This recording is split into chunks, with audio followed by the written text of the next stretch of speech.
Estás en Metrópolis Querétaro. Hay voces que resuenan más allá del tiempo, voces que no solo cuentan una historia, la encarnan. Bienvenidos a Voces que Inspiran, conversaciones con Lila Cruz, un espacio donde el alma se sienta a hablar con la vida. Aquí, cada palabra es puente, cada silencio raíz. Escucha, siente, inspírate. Muy buenos días, queridos amigos. Bienvenidos a Voces que Inspiran, el espacio donde cada conversación revela el alma detrás de las trayectorias. Hoy tenemos el gran honor de recibir a una gran mujer que ha dejado una huella imborrable en la vida pública de Querétaro y de México. Su andar ha sido un gran ejemplo de fortaleza, convicción y servicio. Abogada, egresada de la Escuela Libre de Derecho, docente, servidora pública, diputada, senadora, presidenta de la Cámara de Diputados y secretaria general de Gobierno en 2 administraciones. Pero más allá de sus cargos, ha sido una constructora de puentes, una voz de liderazgo femenino en espacios históricamente difíciles de conquistar. Hoy nos acompaña nuestra querida Lupita Murguía, una mujer de leyes, de acción, de ideales firmes y de profunda humanidad. Vamos a descubrir junto con ella no solo su historia pública, sino también la mujer que hay detrás de esa política. Bienvenida, gracias, mi querida Lupita. Gracias, muchas Lila. Gracias por estar en este programa. Nos honras con tu presencia y sobre todo, pues muchas veces tenemos una visión de la política, pero muchas veces no conocemos la historia detrás. A la persona mujer, detrás. Efectivamente, a la abuelita, a la mamá, a la mamá, a la abuela, así todo, es. ¿No?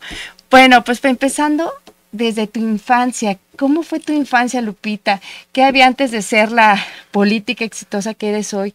¿Cómo era esa niña inquieta? ¿De qué familia vienes? ¿Quiénes eran tus papás? ¿Cuántos hermanos tenías? Por favor, cuéntanos todas tus anécdotas.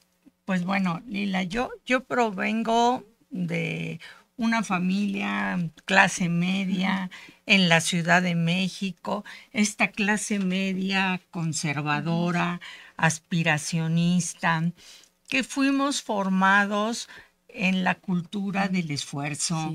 Sí. Mi papá, mi mamá nos insistían muchísimo en que aprovecháramos la oportunidad de estudiar, que nos comprometiéramos en el trabajo, porque para salir adelante lo único que teníamos era nuestro propio esfuerzo.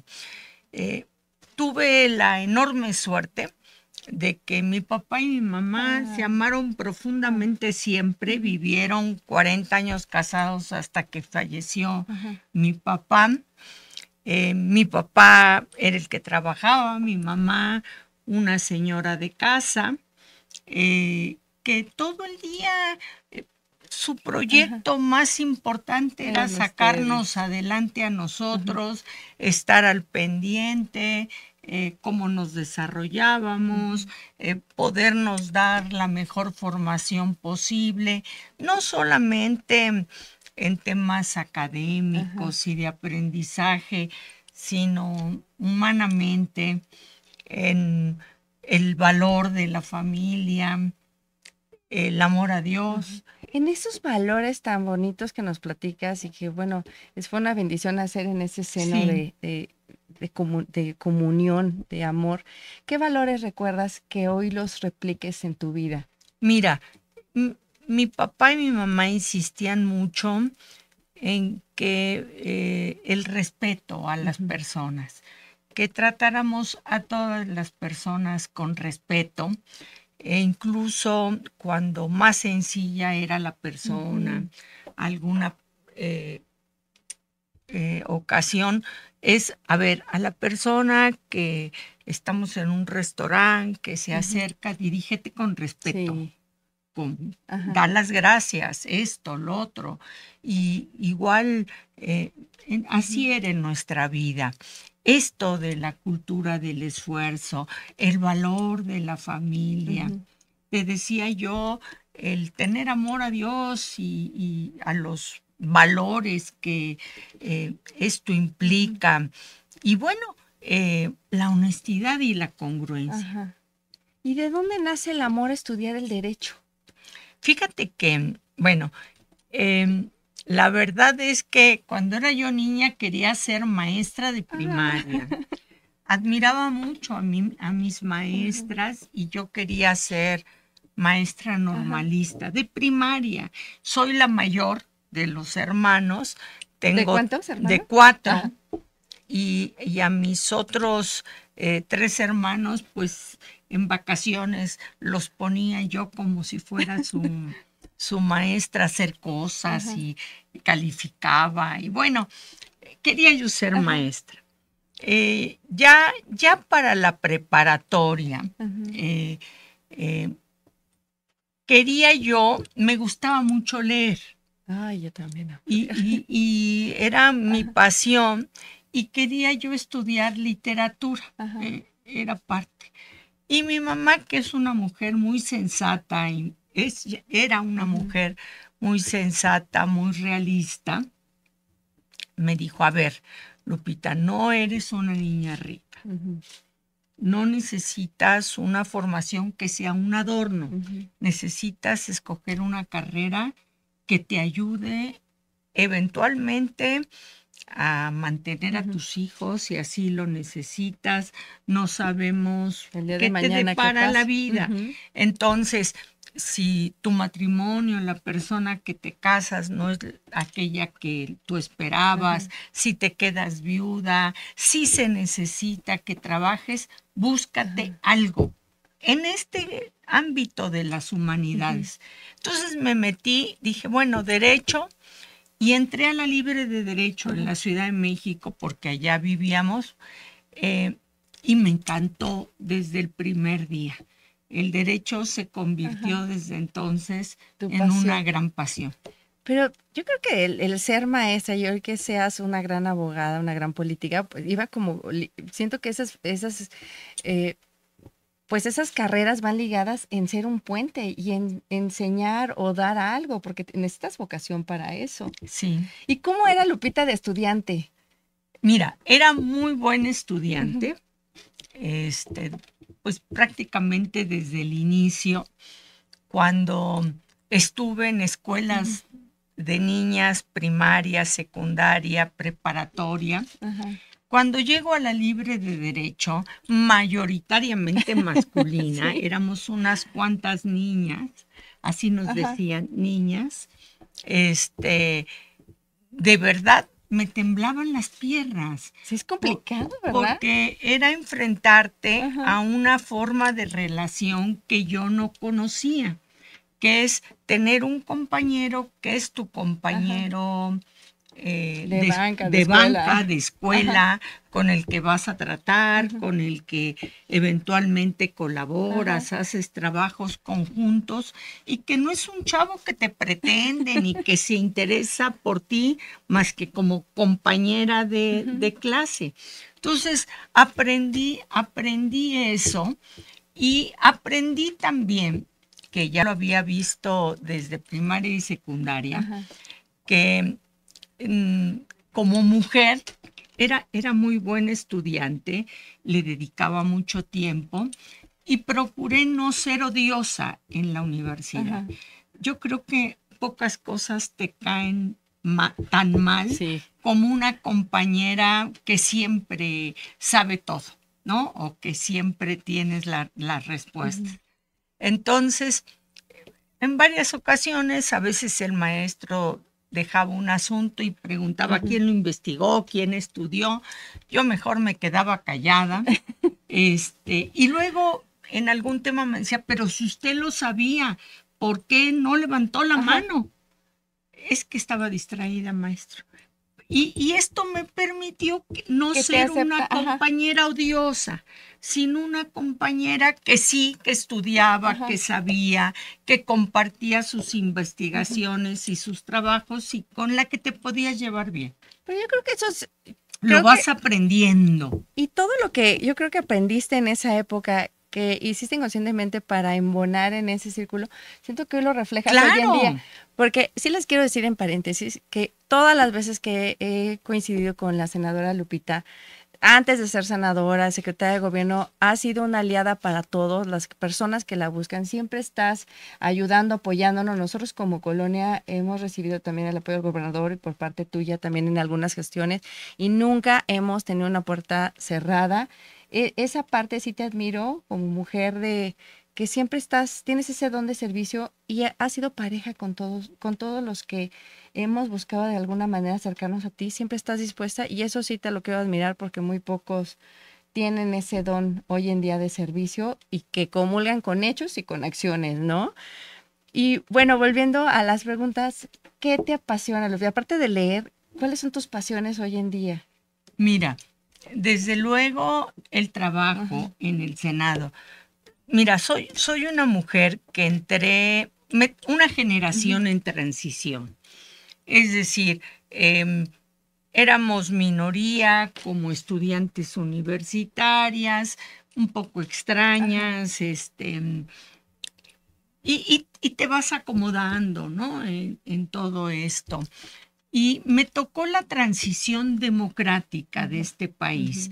Queríamos un país en donde hubiera separación de poderes real, un auténtico poder judicial, que los legisladores no solo fueran levantaderos, que hubiera derechos humanos, una órgano de derechos humanos que protegiera los derechos humanos, que gobernación no controlara las elecciones, sino que fuera un órgano como en su momento fue el IFE, hoy INE. Y todo esto lo fuimos, esta generación, no yo, lo fuimos obteniendo, lo fuimos logrando. El INE, los derechos humanos son de los años 90. Por decirte algo, empezó a haber gobernadores de oposición, Rufo, creo que en el 89, 90. Yo no formaba parte de ningún partido político, ni estaba involucrada, pero me daba gusto que hubiera oportunidad de que un candidato de oposición pudiera llegar. Y bueno, esa era la pasión que durante pues prácticamente 30 años fue avanzando. Después con Salinas, el ingresar al Telecán y decir México está ingresando al primer mundo, es un país en vías de desarrollo y nos abrimos al mundo en conocimiento, en oportunidades, cultura, en todo esto. Era algo que me daba mucho gusto. Un parteaguas fuerte, sí. Hoy nos encontramos como estamos. Y haz de cuenta que es un retroceso democrático de para hace 30 años, cuando empezábamos con todas estas aspiraciones. No hay independencia del Poder Judicial. Hoy el Poder Judicial está sometido, cooptado por el Ejecutivo, los derechos humanos colonizados por el oficialismo, lo mismo que el INE. La independencia de poderes no existe, la injerencia oficial en los procesos electorales, pues la vimos en feria de acordeones, ¿no? Sí. Y bueno, todo esto creo que nos coloca desafortunadamente en una regresión democrática de hace 30 años. Y eso es lo que tenemos que trabajar para volver a evolucionar. Efectivamente, totalmente de acuerdo con todas tus palabras, Lupita, pero volviendo un poquito hacia atrás, cuando te vuelves abogada en un mundo pues de hombres que bien mencionas, ¿qué desafíos enfrentaste en esa época? Y pues también, ahorita yo estoy viendo que actualmente hay un gran desafío en la Cámara del Senado, pero volviendo todavía a esa época para irnos por partes, ¿qué desafíos enfrentaste como mujer de derecho, como abogada en ese mundo de hombres? Mira, estudiando derecho, trabajé desde el principio de la carrera porque el horario se prestaba. Tenía un buen maestro que me apreciaba y que era un socio principal de un despacho grande. Y le dije, maestro, quiero trabajar en su despacho. Y me dijo, está bien, me decía Lupe, y me enojaba mucho el Lupe, pero está bien, Lupe, me parece bien. Vamos, déjame, se lo planteo al Consejo de Socios. Me ingresaron, fui la primera pasante mujer en ese despacho. Ajá. No sabían qué hacer conmigo porque me decían, te tengo que mandar a Tlanepantla. Pues mándeme a Tlanepantla. Es que no tienes coche. Yo ya veo cómo llego. Tomo el metro, de Transporte. ahí un pecero. ¿Qué necesita? Yo lo hago. Y yo lo hago. Como esta sorpresa Ajá. de que qué hago con esta niña, ¿no? Que la tengo que mandar a una Ajá. serie de gestiones. Bueno, ya después, más tarde, yo ya casada, ya terminando la carrera de Derecho, trabajaba en el jurídico del DIF nacional. Y de verdad que le echaba muchas ganas, mucho empeño, estaba siempre al pendiente y me decía mi jefe, Lupita, va a haber la posibilidad de un ascenso, esto va a significar un incremento en sueldo importante. Ay, qué bueno, licenciado, me da mucho gusto, usted, la voy a proponer a usted. Y resulta que en esos días me doy cuenta que estamos esperando bebé, al más grande de mis hijos. Y entonces, pues creí que tenía yo que, era honesto, comentarle al licenciado. Y por supuesto, a partir de ese momento, con la noticia del embarazo, ya nunca se volvió a hablar de la promoción, nunca se volvió a hablar del ascenso. Pero la peor parte es que en la cultura de ese momento tampoco yo me sentí con las posibilidades, la fuerza de hablar claramente con el procurador, con el director del DIF y decirle, oiga, ¿qué pasó con esto? Yo estoy preparada, no voy a faltar, o sea, sí mi incapacidad, veo cómo lo resuelvo. No, ya no me sentí con esa fuerza. Y bueno, pues así fue, ¿no? Lupita, ¿cómo diste tu primer paso hacia el servicio público? ¿Lo buscaste o después de como golpe que sentiste, pero al mismo tiempo con esta gran bendición de ser mamá? ¿Cómo fue ese proceso en el servicio público? Mira, en el 80 y tantos decidimos venirnos a Querétaro. Ya tenía yo al más grande de nuestros hijos, Roberto, de 1 año, y el proyecto de vida que como pareja habíamos definido era que venirnos a Querétaro, mi esposo, entonces, pues dedicarse a trabajar y yo al pendiente de los niños, porque valoro en mucho, por ejemplo, el trabajo que mi mamá hizo con nosotros, la dedicación, el cuidado.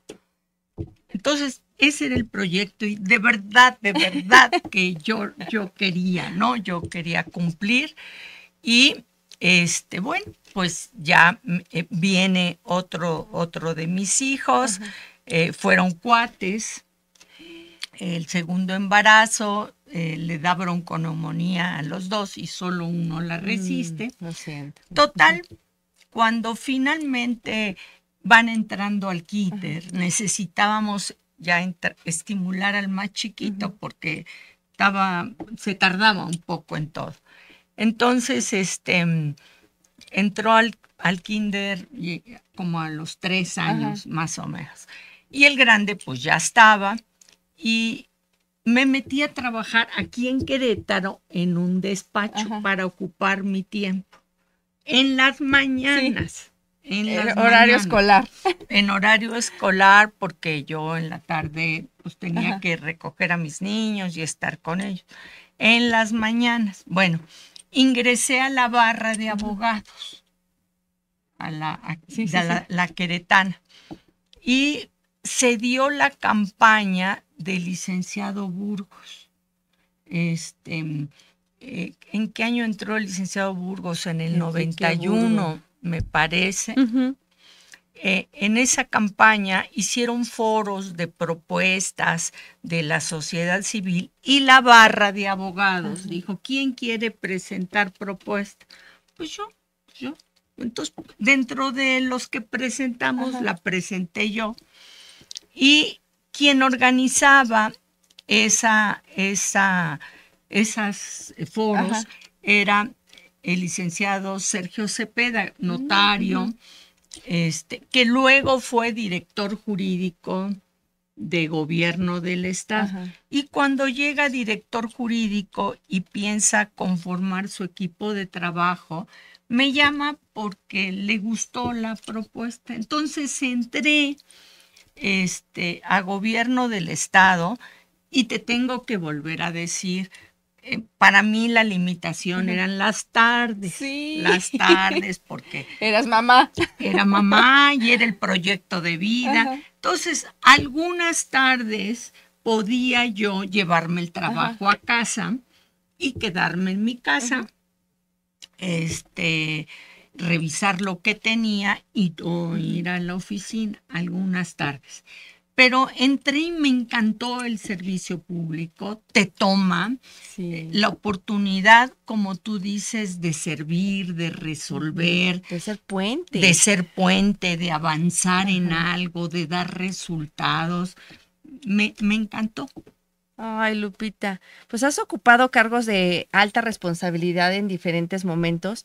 ¿Qué representa para ti haber sido secretaria general de gobierno en la época 1998 y, en 2021? ¿Cómo cambiaron las circunstancias entre esa época y otra?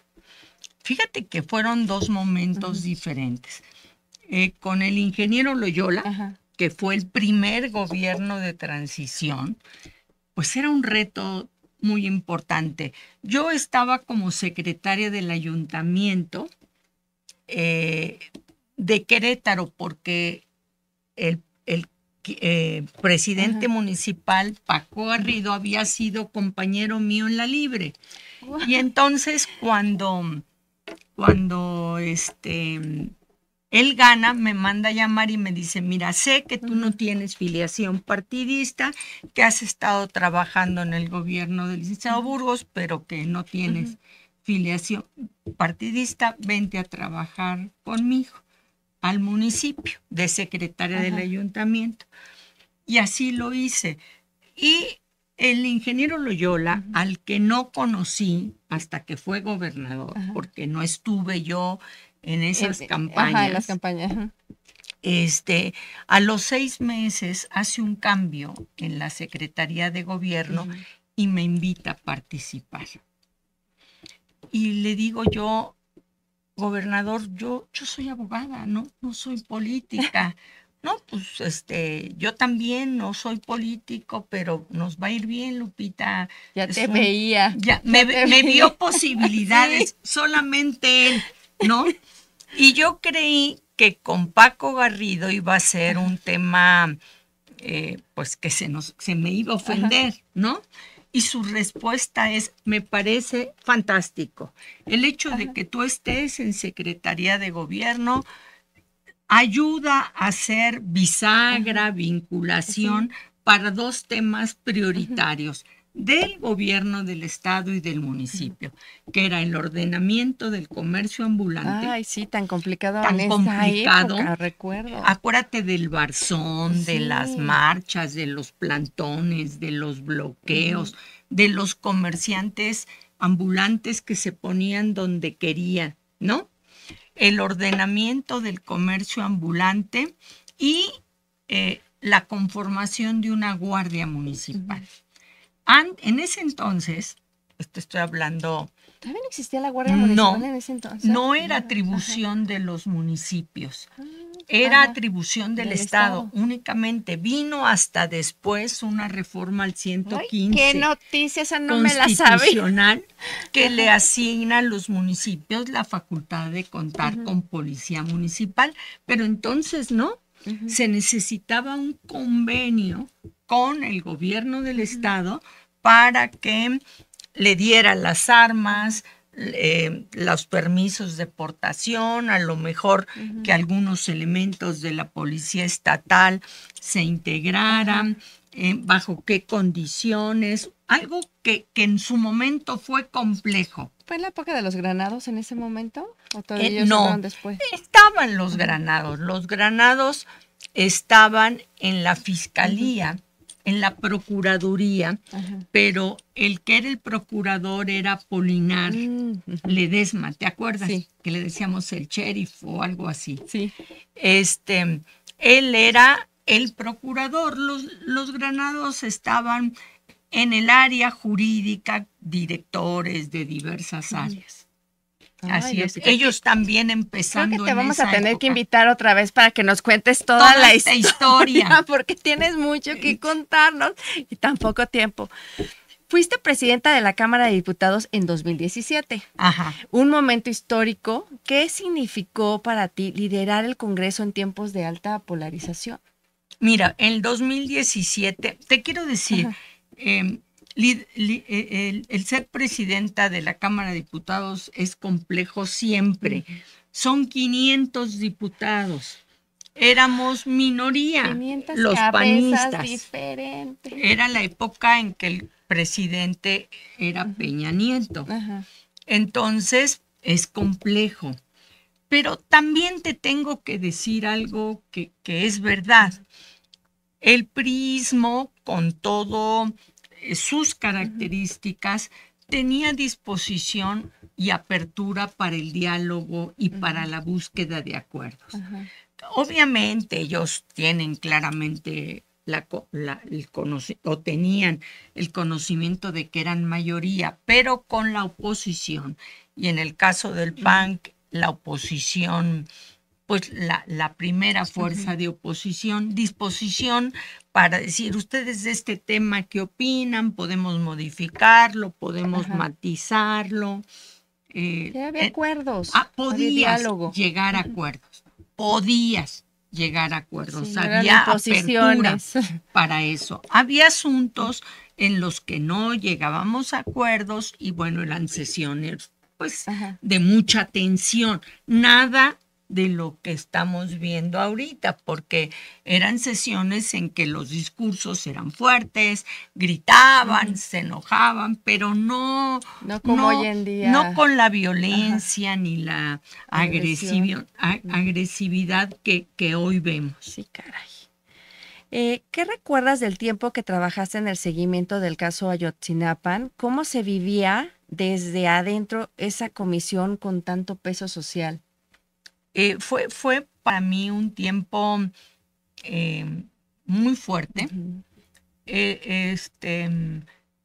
Los hechos de Ayotzinapa fueron 26 y 27 de septiembre del 2014.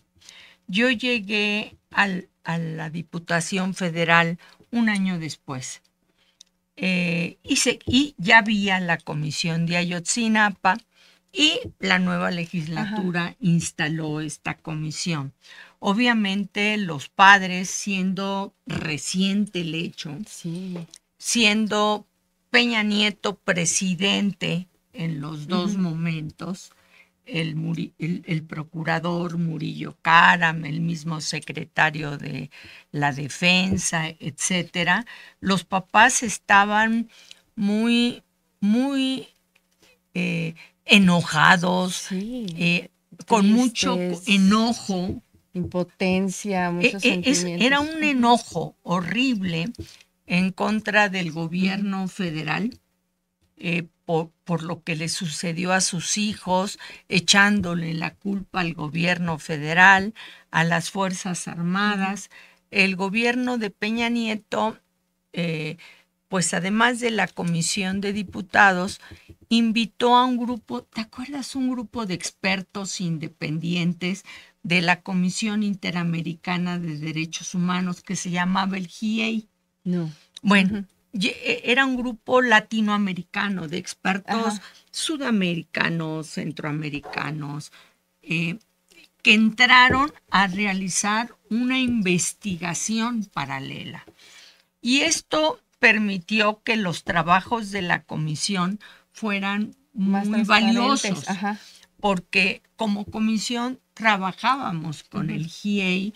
El GIEI nos daba sus conclusiones, de hecho sacaron conclusiones en un libro, igual que la sacó la Comisión Nacional de Derechos Humanos, igual que la sacó la misma Procuraduría, pero el GIEI, como investigadores independientes, en muchas ocasiones daban versiones alternas.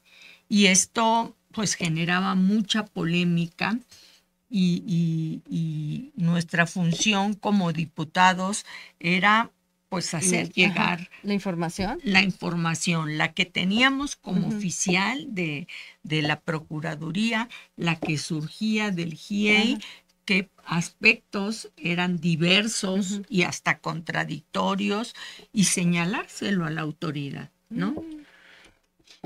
Esa parte que fue tan difícil, ¿viviste otros momentos difíciles de ser senadora y coordinadora parlamentaria en tiempos pues donde la política nacional está tan intensa? Mira, en aquel entonces, quizás también siendo presidenta, una ley de seguridad interior, que es el que hoy, lo que hoy tenemos, que el ejército pudiera participar. En aquel entonces decíamos excepcionalmente ante situaciones particularmente graves, por un tiempo determinado y un lugar determinado para atender los conflictos. En aquel entonces, la presenta Peña Nieto, la vamos trabajando con el ejército, las oposiciones se opusieron, entre ellas Acción Nacional, por supuesto el PRD, por supuesto lo que había de Morena. Inaceptable que el ejército realizara funciones, así fueran excepcionales, por tiempo determinado. Y bueno, generó una enorme polémica, enorme. Y finalmente fue aprobada con la mayoría priista, pero se declaró inconstitucional después en la Corte. Y fíjate, hoy cómo nos encontramos, ¿no?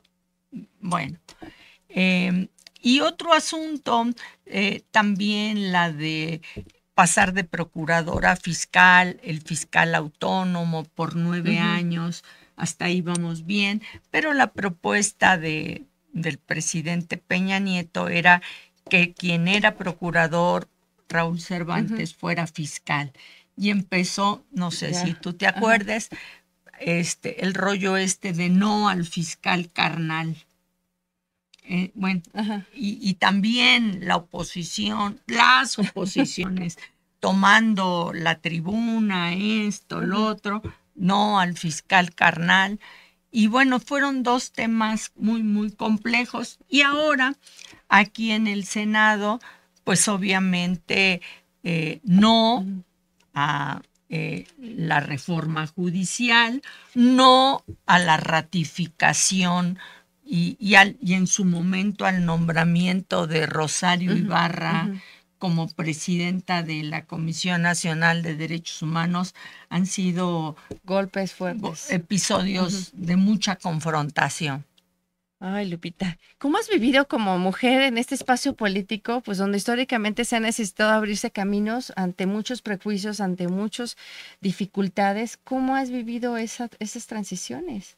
Pues mira, cuando íbamos hacia adelante, y te hablo de los 90s hasta pues hasta hace poco, veíamos que había avances en un proceso democrático, que nuestro país se estaba conformando como una democracia moderna, señalando las irregularidades en las elecciones que se daban, pero el INE era verdaderamente, entonces IFE-INE, era verdaderamente independiente, señalaba las cosas, había derechos humanos que defendían al ciudadano, no al oficialismo. Que todas las instituciones cumplían con su papel, parte, independientes. En las leyes, cuando una mayoría, usando su mayoría, imponía una ley, pues como fue esta, de la seguridad interior para hacer intervenir al ejército, acudíamos en una controversia, acción de inconstitucionalidad en la Corte, y la Corte resolvía aún en contra del gobierno federal. Sí, alguien que frenaba de cierta manera y mediaba, ¿no? Entonces había medios de defensa, había medios contrapesos. De compensar. No quiere decir que el mundo haya sido maravilloso, no, pero por lo menos había algo que equilibrara de cierta manera. Que fuera un contrapeso al enorme poder que tiene en este país el Ejecutivo. Y entonces, pues bueno, siempre había alguna alternativa que explorar. Ya no las hay. Ay. Bueno, pues yo creo que uno de los hitos en tu carrera política es esto que nos estás platicando. ¿Cuáles, aparte de todo lo que estamos viviendo, han sido las decisiones más difíciles que has tenido que tomar? Pues desde luego,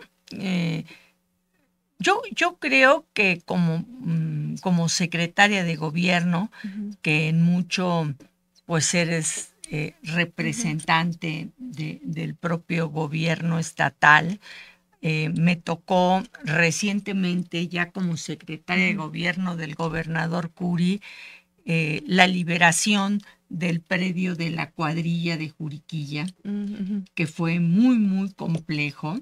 Había pues más de 100 viviendas, casas, construcciones, personas asentadas de todo tipo, interés, y había que liberar ese terreno que a lo largo de los años había sido invadido con el menor daño posible, dando alternativas, con respeto a los derechos humanos, y eso fue complicado.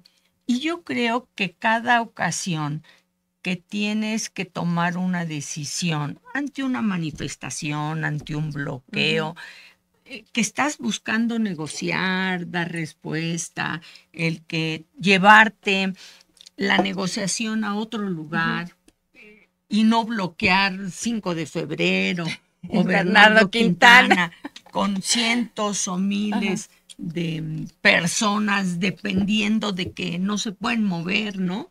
De ese lugar, y que se toma la decisión de pues proponer el uso de la policía para llevar a cabo el desalojo, así sea presencia, porque nunca se busca agredir, sino solucionar, que con la presencia sea disuasivo, ¿no? Es difícil. ¿Qué lecciones has aprendido sobre el poder y sus límites? Mira, después, en todos estos años, y así se lo comento a mi equipo, el poder, los beneficios, las consideraciones que representa una posición son temporales, son relativas. No somos dueños ni del asiento en el que estamos sentados, ni de la oficina en la que despachamos. En muchas ocasiones los amigos son del puesto o son de mentiritas.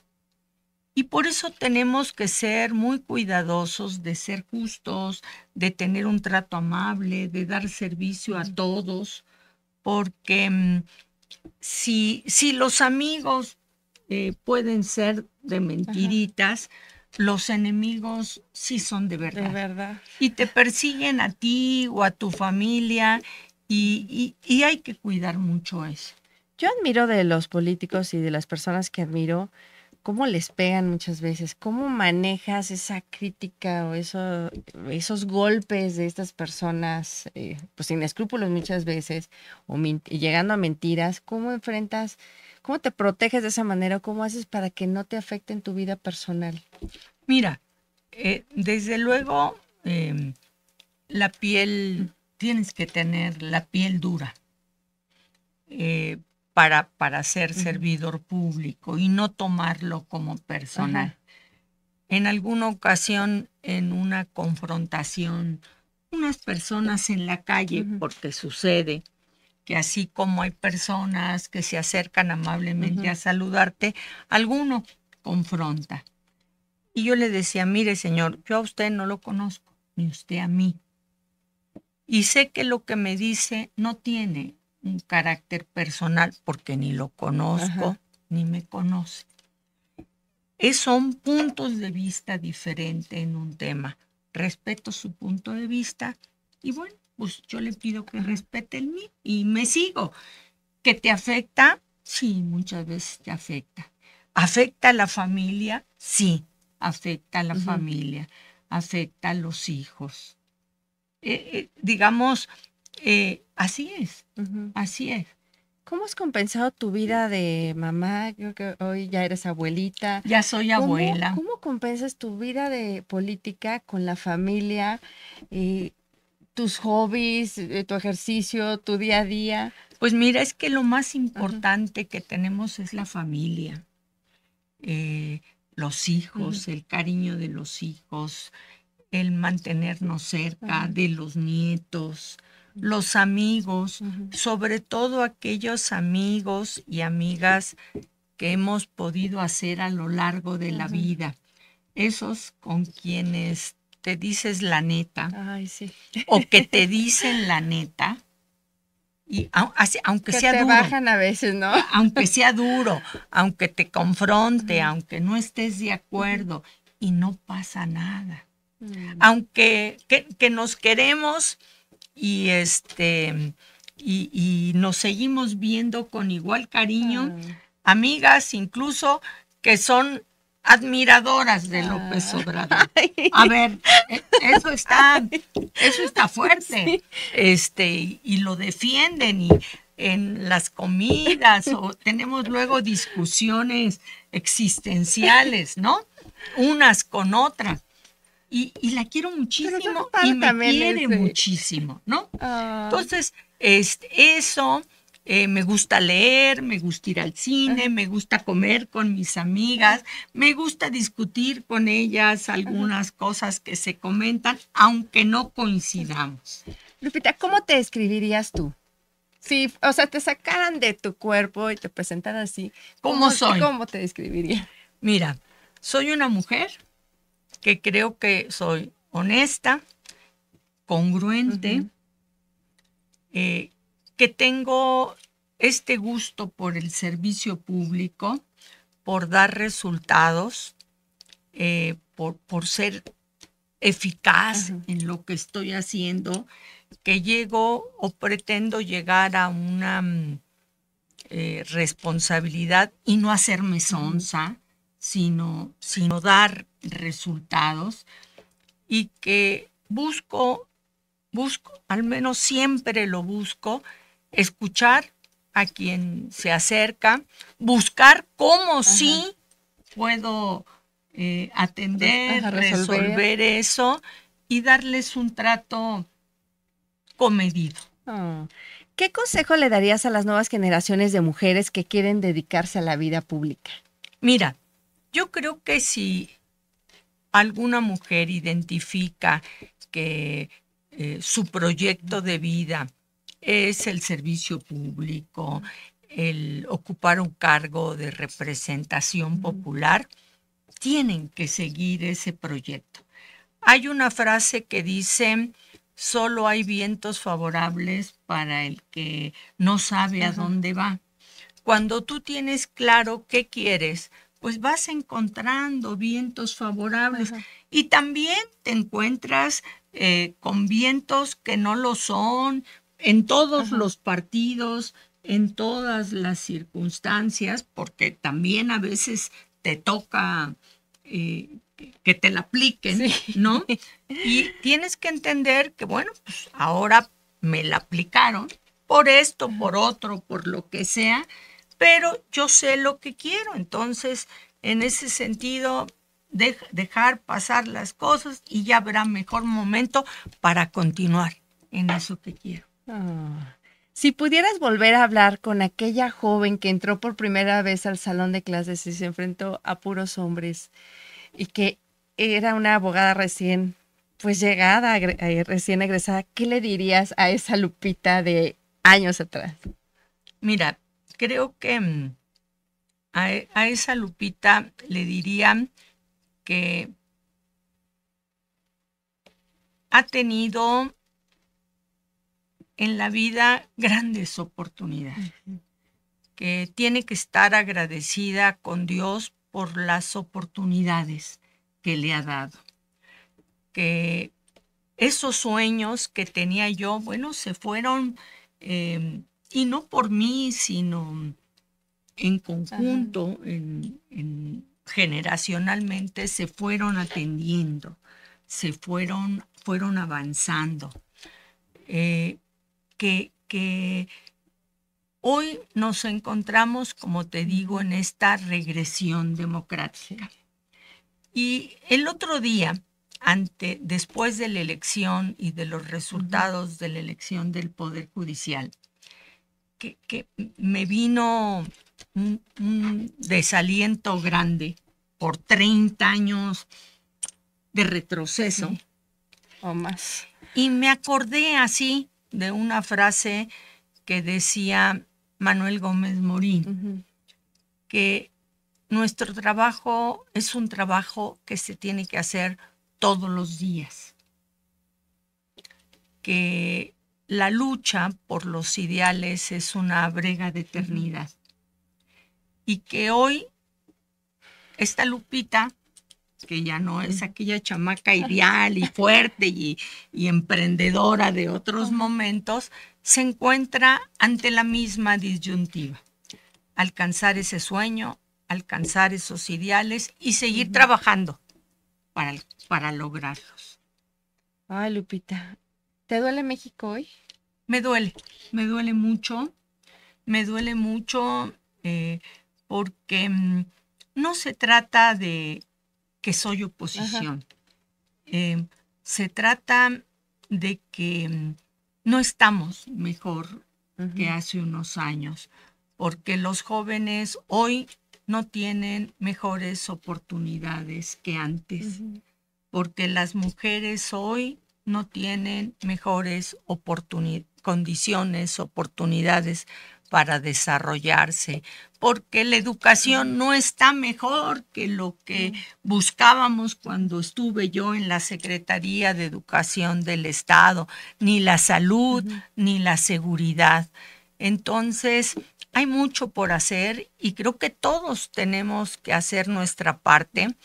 La Guadalupe de hoy tiene que seguirlo haciendo con el mismo entusiasmo que en su momento esa Lupita, esa chamaca, ¿no? Como me decía el maestro, tenía que hacerlo y tenía el entusiasmo y las ganas. Pues ahora estamos nuevamente en ese punto. Ay, Lupita. Te mandan muchos saludos, Leti Mercado, excelente programa con dos grandes mujeres. Saludos a la senadora Lupita Murguía, Moneda Lanis, excelente programa. Saludos, Lupita y Lila.